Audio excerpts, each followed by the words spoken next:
kuidagi on nii läinud, et see viimane teema, mis peaks olema seotud just suurema toega ettevõtte juristile, et me näeme täpselt, missugune on kutsestandardi seis, missugune on selle juristi kohustuste, teadmiste pagas, mis siis standardi järgi peaks olema. Ja nüüd me ei saagi sellest väga pikalt rääkida, sest ma pean Aaret väga paluma, et ta teeks lühidalt. Samas, ma arvan, et see jääb ka selleks kohaks, kust me järgmisel konverentsil edasi läheme. See ettevõtte teadmiste pagas, see on väga oluline igale ettevõtjale. All companies. Mikrofon peaks juba töötama. Teema on siis ettevõtte juristi ettevalmistus Eestis, ülikoolide ainekavad versus tööandjate vajadus.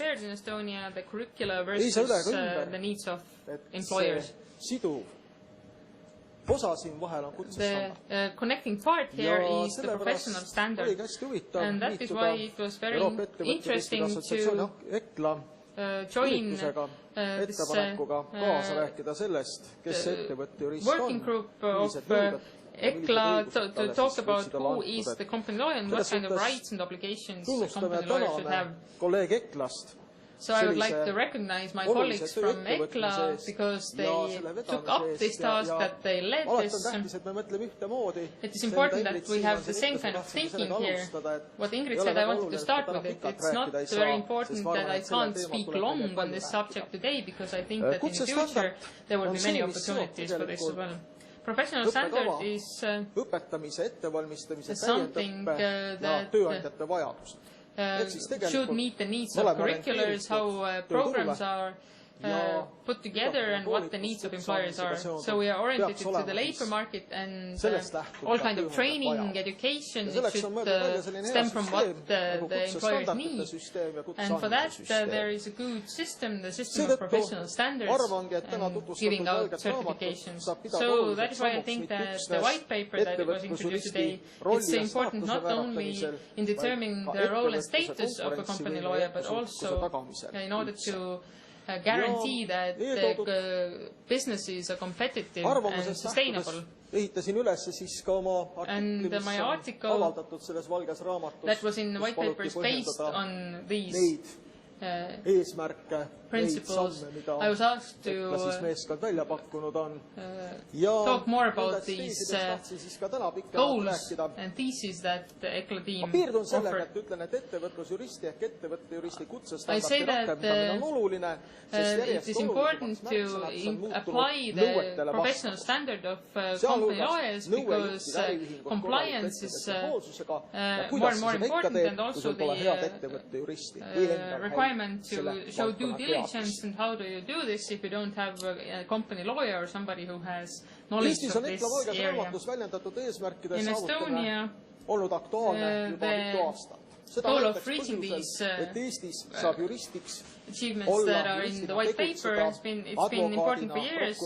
That is because if you're an attorney, judge, prosecutor, you can work only if you have a master's degree in law and you have gone through the exam or competition, and after that the person has to carry out the necessary further training in order to maintain the competency. But if you're a bailiff, you only need to have a bachelor's degree, but you can give legal advice only if they also have a master's degree in law. To work as a company lawyer, there are no education requirement or a need to carry out a qualification exam. So the preparation to becoming a company lawyer might be very different. This certification, voluntary certification of legal advisor that is given. It also only has to do with a very small part of lawyers working outside the bar.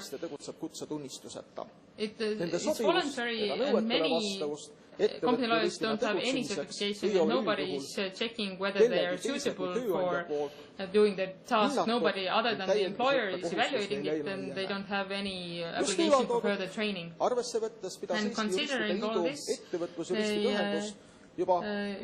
Estonian Company Lawyers Association considered several years ago that it's necessary to work on this professional standard, and